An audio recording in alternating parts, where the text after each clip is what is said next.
Congratulations, you have discovered another meta egg. This one entitled The Acolyte versus Dune. Who did it better? And, well, I mean, let's get cracking. Today, I'd like to talk about the piece of sci-fi IP that largely deals with a coven of lesbian witches who use unnatural powers, conniving, and secrecy to create a Messiah child. I have sent out quite a few invites to this, among them individuals who run YouTube channels, and as well Andreas, who I'm pretty sure will probably be joining us a little later. But here, I wanted to share something real quick. Hi, Mike Porter. I see you out there, homie. The chosen pun. Gnostic honey. Gnosticky honey. Bro. That's a cool name. I dig it. Gillian's back in the Hayes house. Where are my visual? Where are my visual aids? We are talking, guys, about lesbian covens who make Messiah babies. Oh, that is the wrong one. Not Dune, but the Acolyte. Amongst all of the controversy in this series, it is largely centered around the cultural war. Now, conspiracy theory would say maybe Disney is like what some might call anti-marketing. That should be annoying to you at the least. Them destroying the chosen one prophecy might be annoying. And actually playing chicken with the fan base itself on whose fault it is. You know, here, of course, these are the opinions of the fan base. Save Star Wars. I gotta ask the chat, is Kathleen Kennedy a criminal? I'm not sure. That is not the chore of Meta Egg. Meta Egg looks at what is, and if it does affect the society as a whole in subliminal messaging way, we'll have to wait for the future to tell. I can tell you what's there, though. I can tell you that there's a puzzle being presented, and I personally can never resist a puzzle. Now, I think that the best place to start would be to look at the actual, well, sure, Mike, I get that you just watch, like, it's not that deep, bro. But it is kind of deep, right? Like, they are intentionally setting forth a puzzle in the same way that WandaVision kind of was presented as a mystery box. The Acolyte is 112% a mystery. It's supposed to be like a whodunit.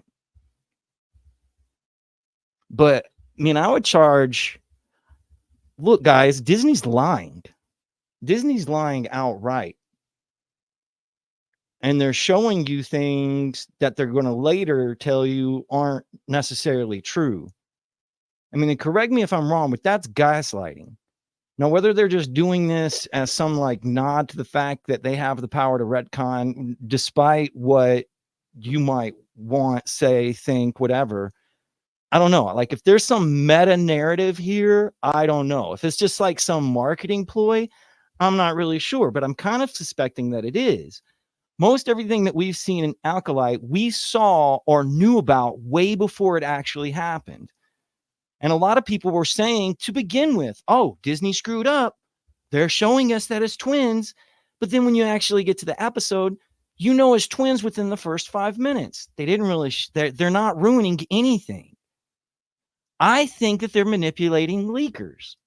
And I think that I'm justified in thinking that. And I also think that they're intentionally pissing you off. And I think they're telling you they're doing it the whole time. I think that pisses me off more than anything. Any Trump of canon, who gives a good goddamn? Like, if you ruin this intentionally for certain people, then what are we doing here?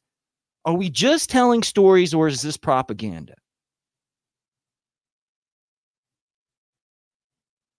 But regardless, we know they're lying. Because, like, even so, 112%, my whole theory goes that this is without a doubt them messing around with the chosen man lore, or the chosen one lore. Anakin being somehow created instantaneously out of the stomach of Shimmy Skywalker. We don't even know who Shimmy was or what she was doing there. But the story goes they were slaves. He's the lowest part, made on a desert planet, just like Dune. You know what? I want to, like, I bet you there is some sort of, let's see, Frank Herbert and George Lucas, and we'll just say Sue. I mean, because it's a direct ripoff, turning the whole story of the chosen one into a secretive coven of lesbian witches who create a messiah is just them going deeper into the reliance of Dune to begin with. Hey, look, the messiah baby can kill the emperor. Where have I seen that before?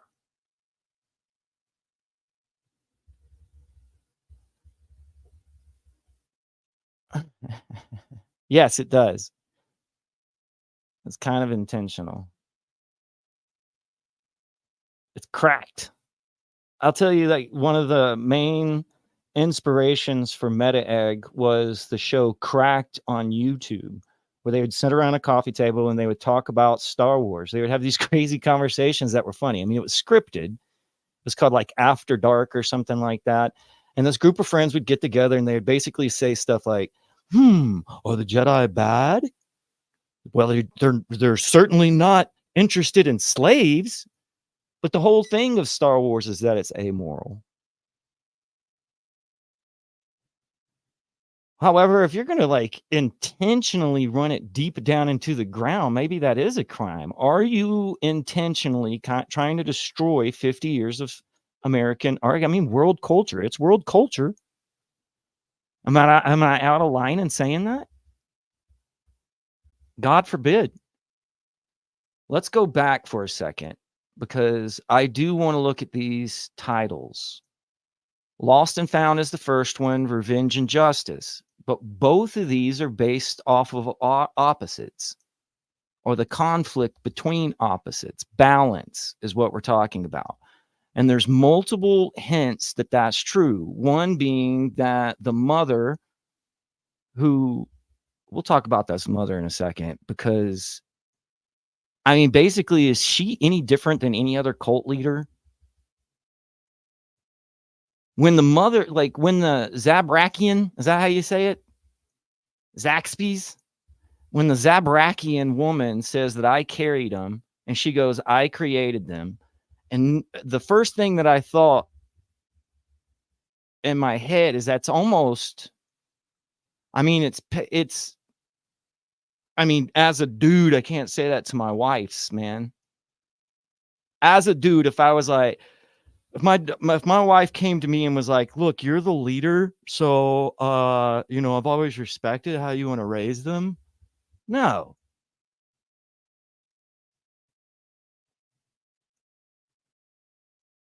You bring up a good point here, Keck. People will be using AI soon, and fan-made movies will explode.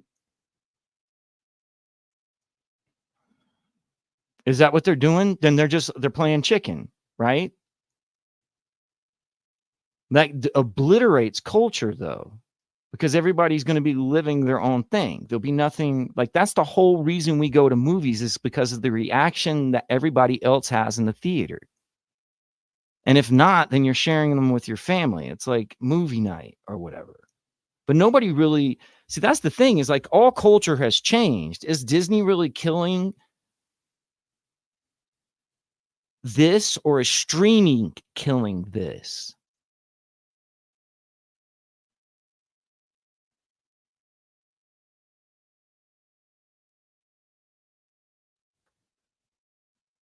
I don't mean to have one of those like fake epiphanies, but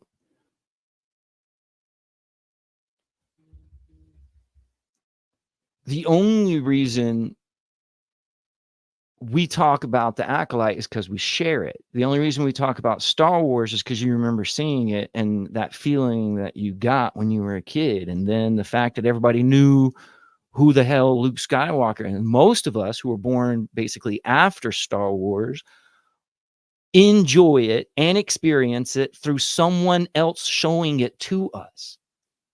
Like if you're making your own movies, if you're doing this yourself, then it's just a matter of who you get to look at it.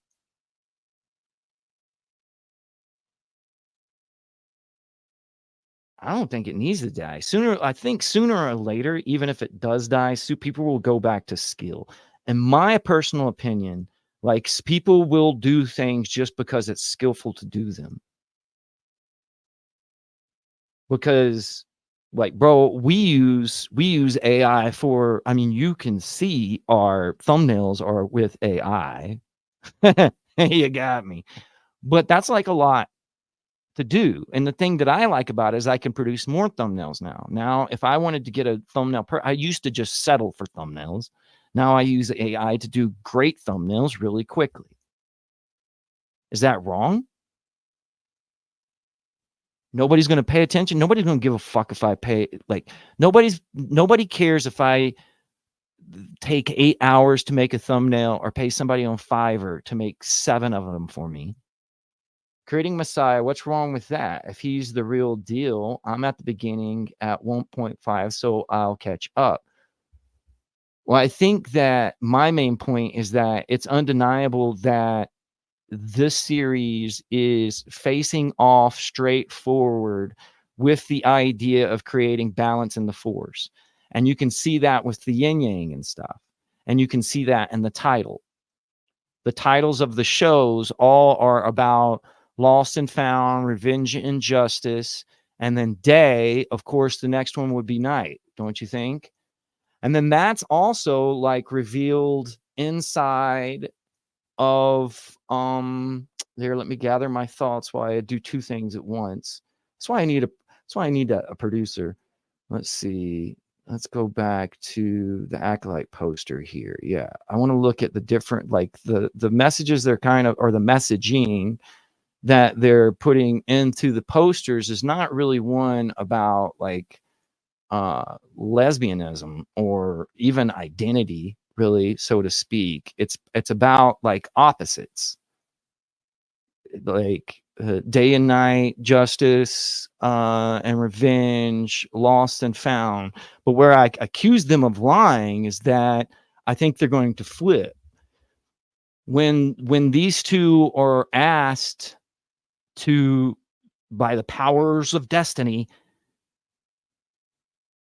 power of one, the power of two, the power of many. The idea of birth in and of itself has to do with a long process. And the idea of destiny is tightly woven into the idea of fate and destiny. And that thread is mentioned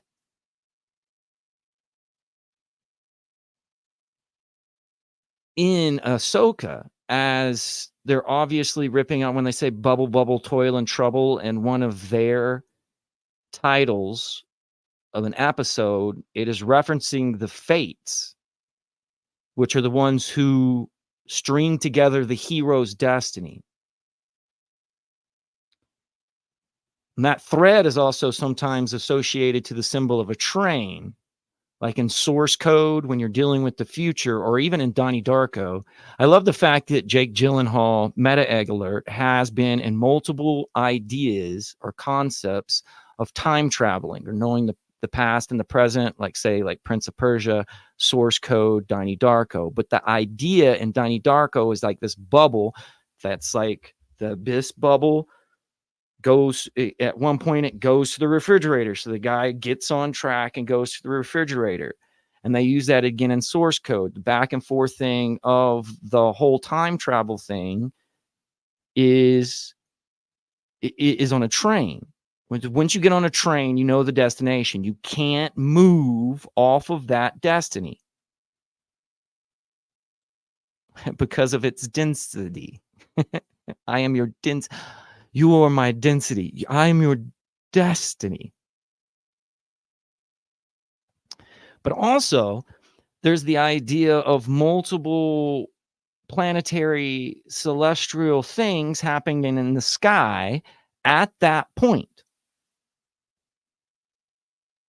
when they are being asked on if they want to become witches. They're using that thread of the destiny idea, and they're asking you, what is your destiny? To become a witch. But no, I want the choice to become a Jedi. Again, the questionable ideas of social war is in something that woman says. The woman who's got the yin yang on her head is talking about this isn't about good. This isn't about evil. This is about power and who gets to wield it. But you're talking about two different sides, good and bad, lost and found. Who's lost? Is May lost? Or is Osha lost? Osha is lost to the Jedi. She used to be a Jedi. She's a Jedi no longer. So technically she's lost. And then all of a sudden, May's found as being an acolyte to the Sith. Well, shit, is she lost or is she found?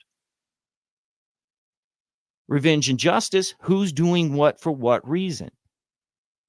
And then destiny, if she has a choice, then that's the opposite of free choice.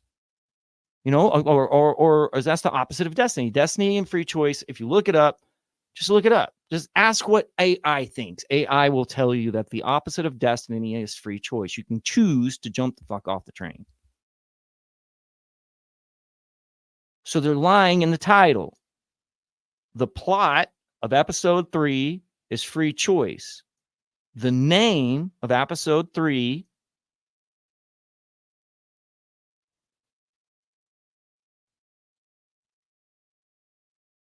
I wouldn't the point. They're messing around with Anakin. Who brings balance to the Force? What would I predict? Let's see. Let's go check what do you guys predict? Let's see. Flying the core, flying train.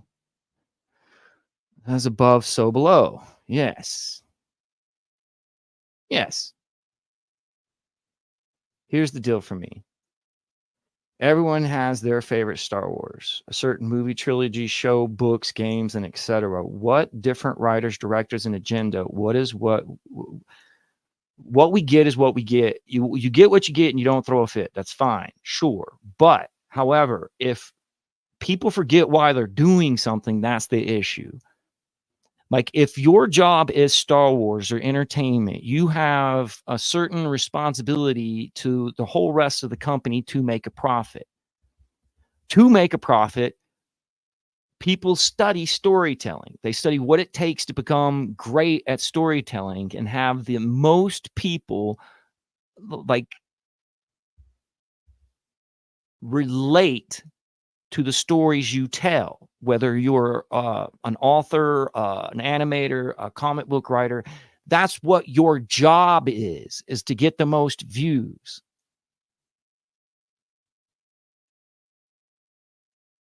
And the way the simplest terms is tell a good story and tell it well. That's it. That's your job. Anything outside of that, outside, the Orwellian idea that all art is propaganda, is propaganda. Like, if you're just not telling it, you can wrap your beliefs in the ideas that you have, and you can use hidden symbolisms to make certain points. And you, but if you're just playing chicken with marketing, you forgot what you're doing.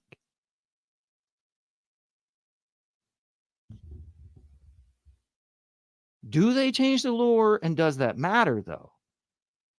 I mean, that just pisses people off. The Kun Undi Mundi shit. Do you know what that means? If you look up the etymology of the Kanda Mundi, means the savior of the world. Mundi is a word for world. Like the Axis Mundi that we talk a lot about here. So you have they're intentionally using him. Like, you could have had anybody in that position, but you didn't have to use an individual who in the canon is known for saying there is no Sith, having a conversation about Sith.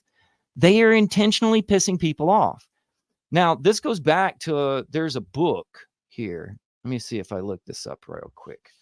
Ryan Holiday made a book called Trust Me, I'm Lying. All right. Let's see if we can get an image of this book at least. Yeah, there it is. Trust Me, I'm Lying.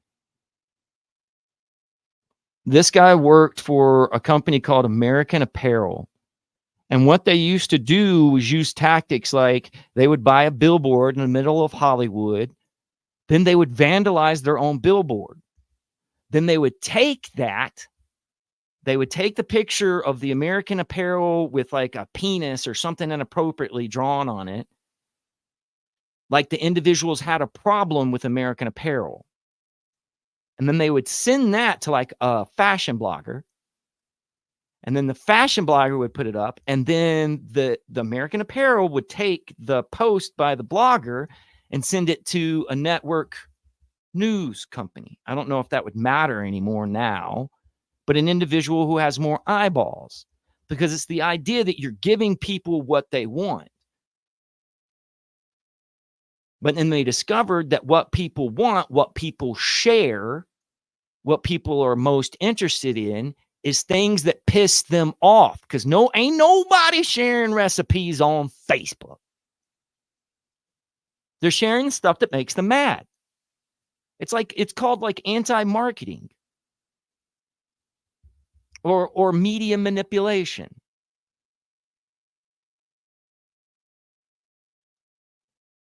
And I think that that's what they're doing. They're saying they're lying to you. They're telling you they're lying to you.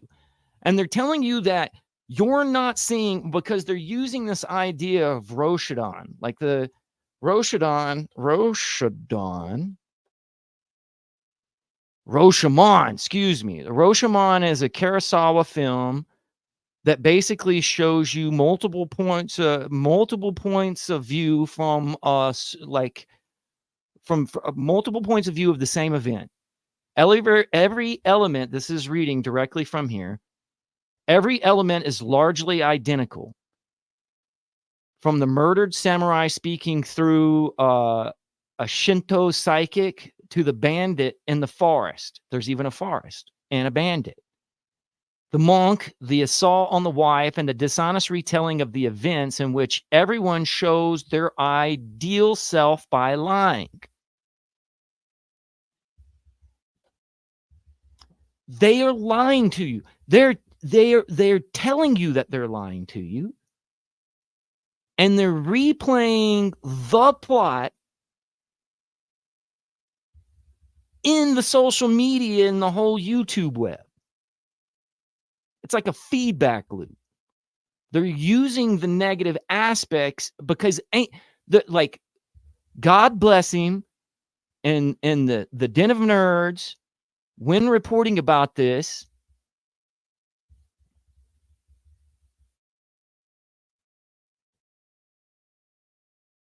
homeboy Lucas, he pointed it out.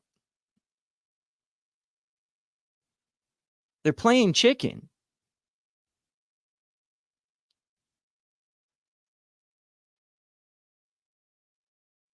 He said a couple of things that I agree with about this, but one of the biggest things is that they are intentionally they're playing out the lie in because Google's making more money than Star Wars off of this. And look at the trend. Like the algorithm has picked up on the fact that people are making videos about how Disney has screwed up. And they were doing it way before it actually happened. And I ain't nobody. This is what homeboy off of Den of Nerds said. Ain't nobody canceling their subscription. All of those people are still watching the Acolyte just to poop on the Acolyte. It's funny. It's jujitsu.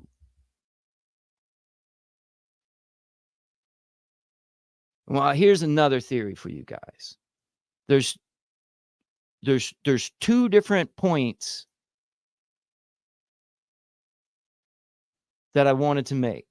And we're about a half hour through. The other one is this is not only Rashomon that we're dealing with, where they're basically making a whodunit where they can show you one thing and then take it back and show you another thing. And that everybody's going to be telling you lies that kind of make it seem like they're the hero. You know how like Osha and May are on the bridge and they're like, what have you done? What have you done? They're like mirror images of each other, but both of them think that the other one did something wrong. And they're going to flip, like who you thought was the good guy, who you thought was going for revenge is going for justice. Who you thought was going for justice is going to go for revenge. Who you thought was lost is going to be found. Okay? You won't even know what time of day it is. You'll be like, is it night? Is it day? By the time this is all done. And they're probably going to end with the episode. The last episode is going to be called Balance. I don't know. Is it clever? I don't know.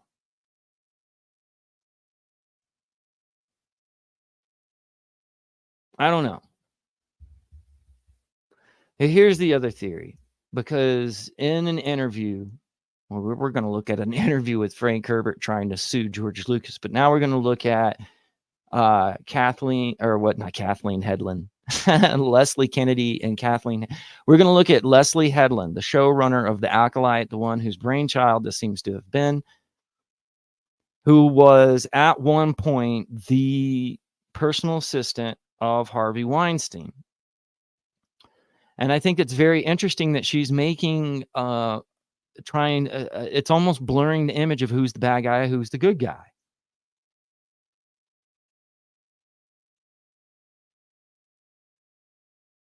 In an interview, she said, look out for Rashomon, but she also said that I'm using, because Disney has this habit of acting like they themselves is mythology. So instead of just taking strictly from mythology, now they're like cannibalizing themselves. Or like self-referencing, self-referential cannibalism, multi-contextuality gone fucking haywire. So they said that one of the inspirations for the Acolyte is Frozen. Now, how would that relate other than the sisters being separated from each other? And I think it has something to do with the fact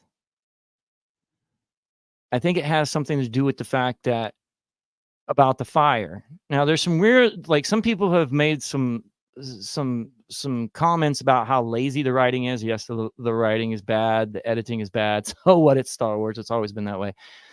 So they made the comment that like one of the telltale signs that the writing is lazy is that there's a fire in space. Like there's the first episode, there's a flashback. The woman gets reminded of her childhood fire breaking out. And that's the only purpose for that fire to be there, storytelling wise, is for her to remember. Right. And so the fire comes up again when they're meditating as a child on those little, like with there's like that cool alien meditating as a kid, and you have all of those, like the scene where Anakin's, runs through the kindercare. All the kids are meditating, and she starts talking about the fire again. And then the fire breaks out, and you have to look at how May starts the fire. She picks up the sketchbook, and it has a fire on it. Now, where does that fire come from? Where does the sketchbook come from? The sketchbook comes from them sitting in the room together, having their hair, dreaded. And she's drawing in the sketchbook, and she goes, "What you got there?" She's like, "We're not the same. We're different. I get to have secrets." And the secret is that sketchbook, and she's drawing the fire. And then May lights the fire. How does that relate to Frozen? What if they do try to do this superhero thing? What if they do try to do, like, there's certain things that certain Jedis are good at that gives them, like, certain powers, so to speak, yo.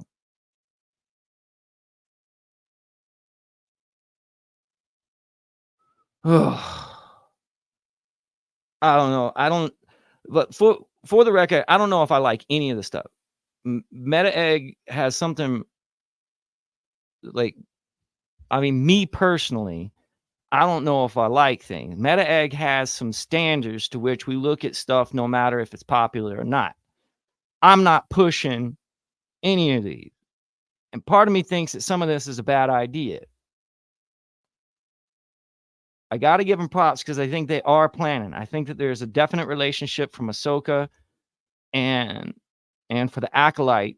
They were in the same writing rooms. Like, there is some communication going on between Filoni and Kennedy and Headland. There's some simpatico agreement going on. Like, we're talking about witches.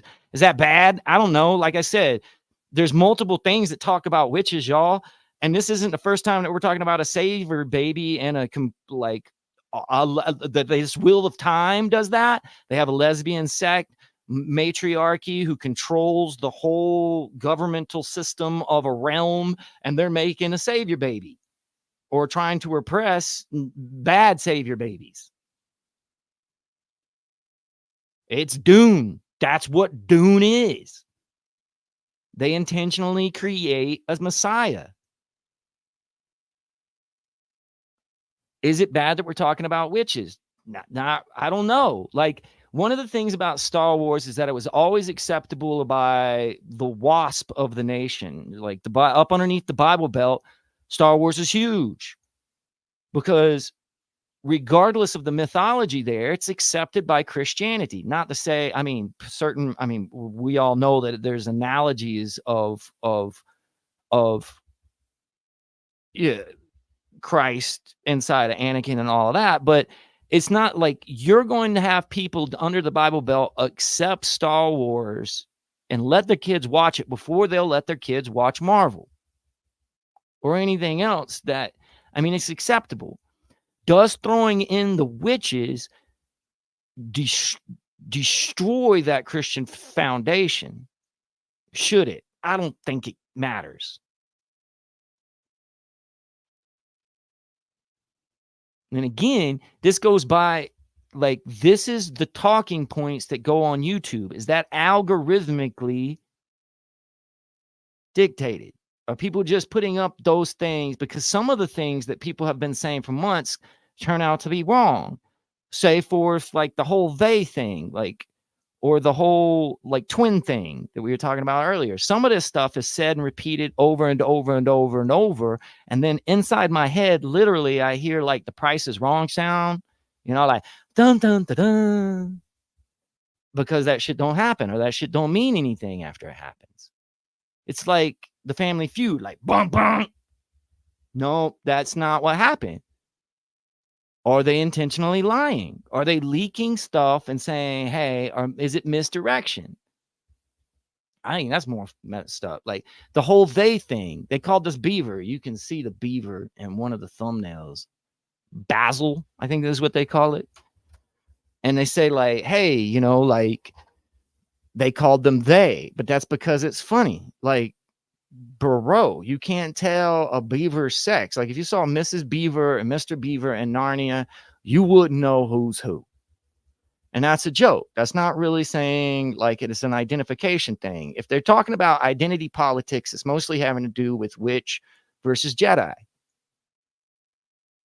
However, people were like, Disney ruined. They're doubling down on the social justice thing with the whole they comment. It's coming. Buckle down your hatches, people.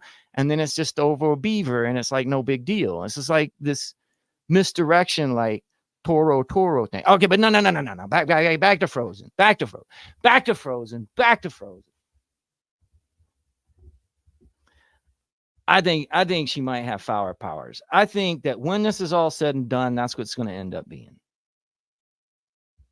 If nobody shows up, that's fine. I'll cut this thing off short. But I got to say that Homegirl is going to have fire powers. And that it's her fault that the fire gets started. And then we find out that Osha's emotions, like there's another thing. I almost forgot. There's another scene when they're sitting there and the Zabrakian mother, whatever happened to the Zabrakian mother? The Zabrakian mother gets on Osha and she's like, because she tells the balance, the yin yang mom, she's like, you're too lenient. You gotta get into her. So when she gets into Osha, there's the sound and the motor, the thing that blows up and kills everyone, where Osha and May kind of face off and say, what did you do? What did you do? What did you do? In there, that thing responded right when Osha is getting yelled at by the Zaxby mother, Zaxby's chicken mother, the Zabrakian mother. The Zabrakian mother goes back there and she checks the motor because she hears like a pop. I'm telling you, she starts to, when the kid gets emotional, she has some sort of like, she can start fires and they're going to blame that on the Force. I don't know. But the bad thing about Acolyte, I got to admit, is there's some things that I think that they're far too easy. They look like traps. They look like symbolical blinds. Like they're not, again, they're being dishonest. And they're being dishonest. Let's see. Let's check the chat room. Here we go, guys. David Carradine, Lion Witch in the Wardrobe. Yeah, didn't they say that in Ahsoka? They have one, like, they go to Narnia and they put it's like on the nose. There's wolves. They ride wolves. They have, it's weird, bro. They call it the Lion, the Witch, and the Two Wolves or something instead of the lion. They're like, it's weird. Dang, you said it as, let's see. You said it as it's pressing send. Oh, yeah. Hellboy. Yeah, Hellboy. Hellboy's a good one. That's a Satan baby. Probably not. I'm a Christian. There are some that won't watch Harry Potter because of the wizards. Right. And I've even seen that being said. They say, you know, keep that stuff in Harry Potter or whatever. Like, but is that really that big of an issue? Because it's not like they're, like I say, man, they're not really being nice to the mother. The mother is controlling and she doesn't sound like a very good mother. She's like, and she made mistakes. And could whoever's in the helmet, could it be the Zabrakian? Do you think the Zabrakian can, like, because she's not there no more. We don't know where she went, right? Because she's like saw down the thing, put the like Smilo Ren helmet on, and all right, no matter what. Let's see. Bradigan. Let's see. Anyone here ever hear The Tao Te Wu written by RZA? Yeah, I've read that. I got that in my library. Why you mention that? That's a great book. I've read a lot of RZA's stuff. A lot, like the handbook for Wu and stuff like that. Yeah. No, I didn't even know what existed. You mean the RZA, the Jizza, Old Dirty Bastard, Inspector Deck, Raekwon the Chef. Oh, okay. Inside Out 2 Disney, combining it all.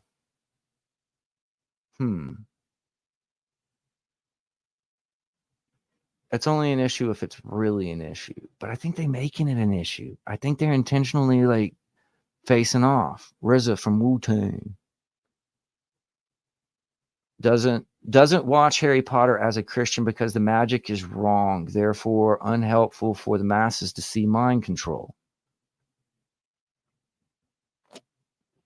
Is okay. Surreal nil. Is it mind control? Yes, probably all art is mind control.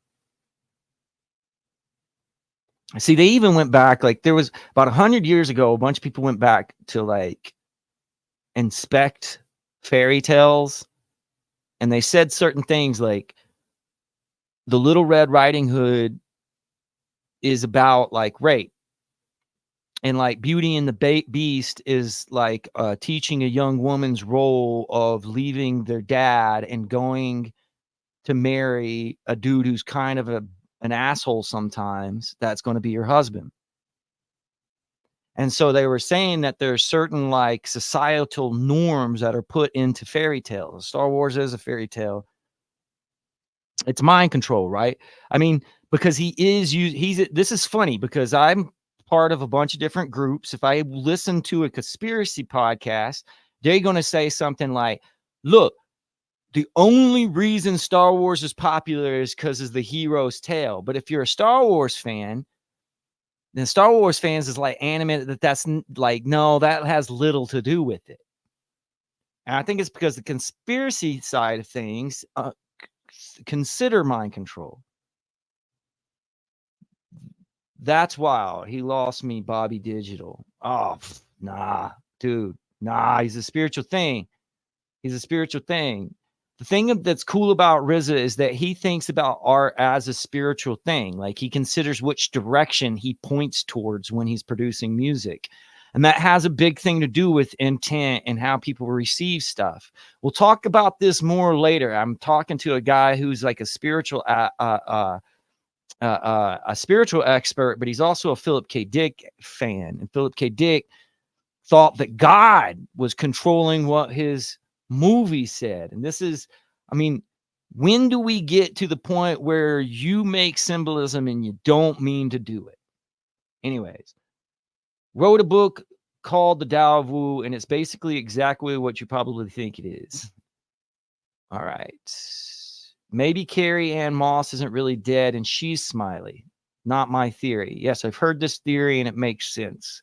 I think a lot of people just want to see more Carrie Ann because she's only been kind of in a background so far. A lot of people say she's not dead. You know, this brings up something else that I'd like to say. Like, okay, let me get through this. I don't see that chat because magic is real. My point. Magic is reals. Yes, let the galaxy burn. Mike Porter.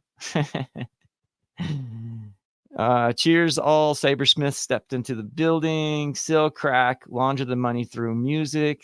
What the hell? I think that's how it gets out. It's art. Okay. I like background of his life and Wu-Tang's history in relationship to his journey and interest in the Tao, among the other spiritual practices. Yes. And I don't think it's just him either. I think there's multiple individuals of Wu-Tang who have deep spiritual knowledge, real smart dudes, think life is a game of chess. Magic is influence. Yes. I mean, isn't like magic is the idea of glam, and glam basically is advertising, and all storytelling, at least for the past 100 or so years, is little more than branding.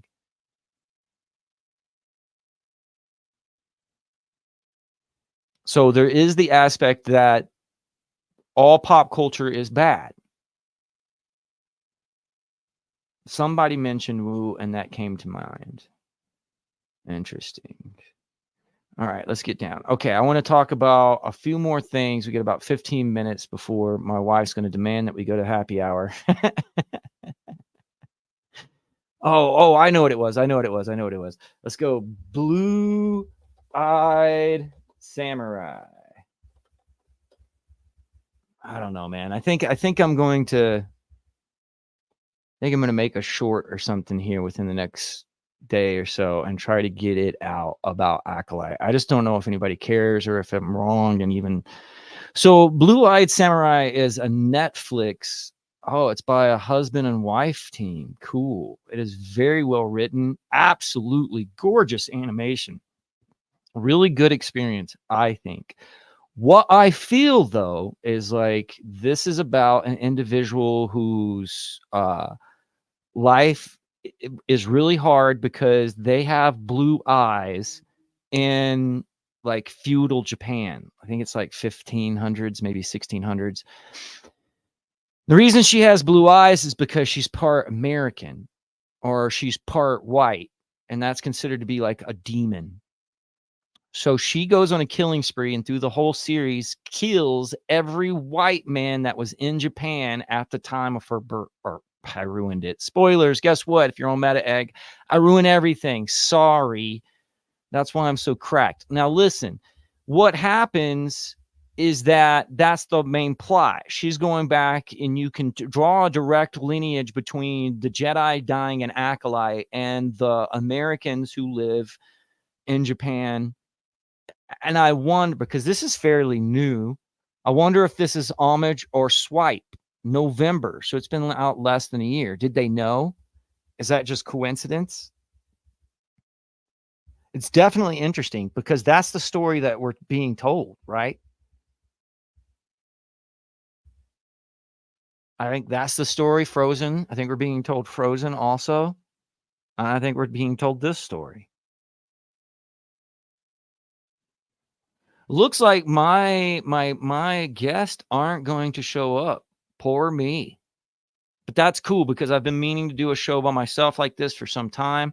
I want to thank everybody who's participated in the chat room. I like where this went. I like the participation.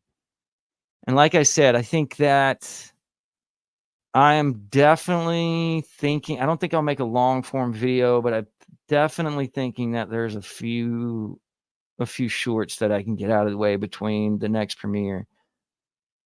Full disclosure, I enjoyed Dune, enjoying the Acolyte, even though it hasn't been executed well. I think that, okay, there might be two things going on, right?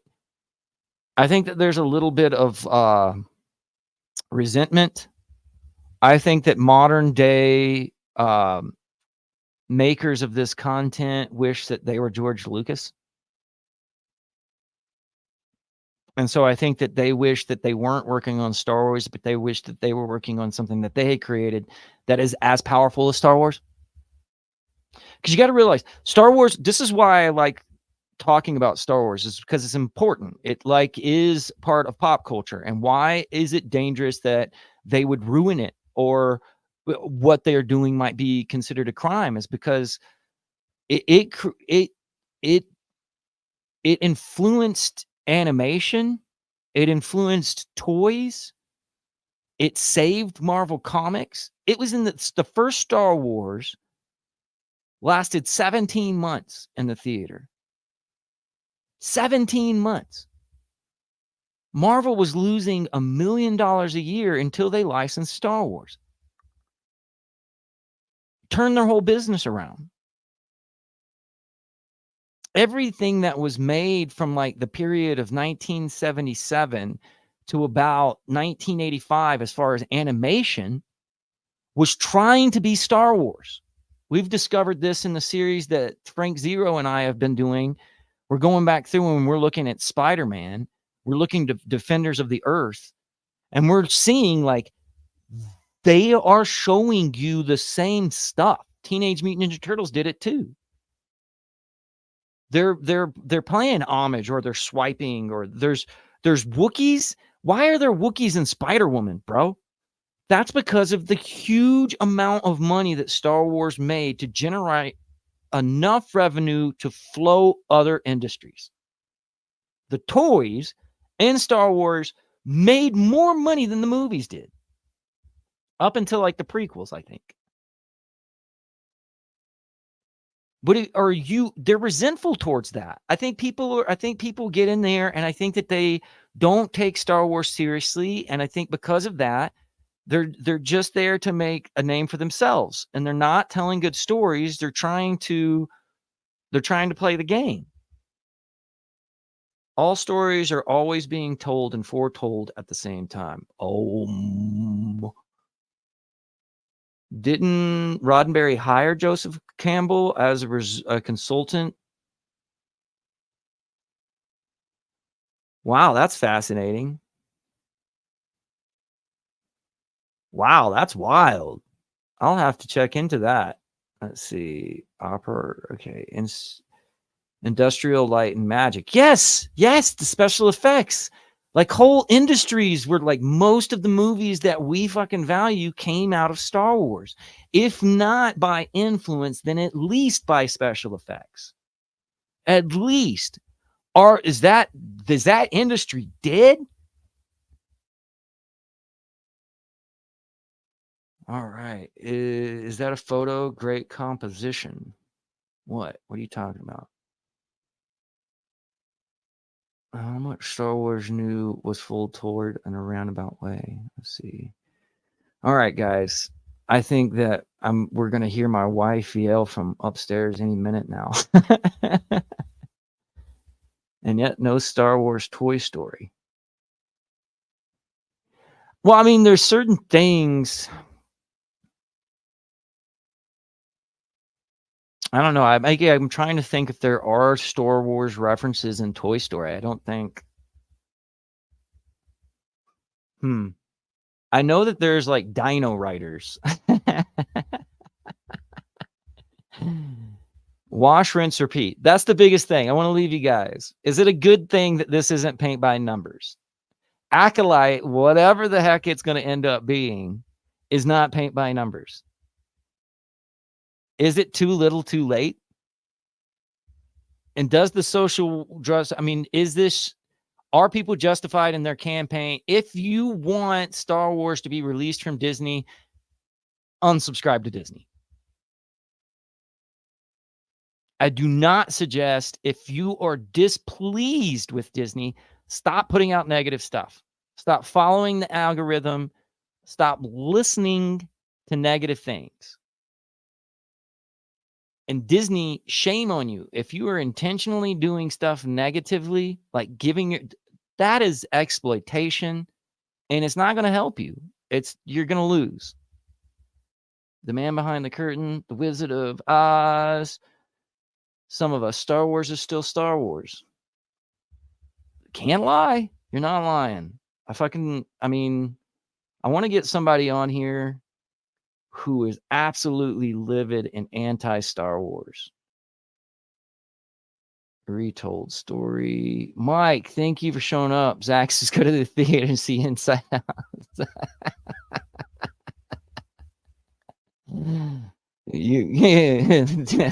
Zabrakian. Oh my God. Thank you guys so much for joining us. I wish Andreas, last time I talked to him, he was stuck in traffic. I will continue to try to get some Star Wars YouTubers to respond to my crazy theories. Until then, progressive Star Wars horrifies me. It makes me sick to my stomach sometimes. I'll be honest with you, just because like Willow. Did you guys watch Willow? I made it all the way through Willow because, again, I watch bad shit all the time. I don't even know I think Willow's worst problem was bad writing. It was meandering. And the fact that Mad Mardigan's daughter is making out with Laura Dannon was an issue. Because what's going to come out of that? Ain't nothing. Okay, Kingdom's dead. All right, y'all. I got to go. I want to thank all of you guys for showing up. I'll see you guys soon. All right? Keep on meta egging out there, Gunters.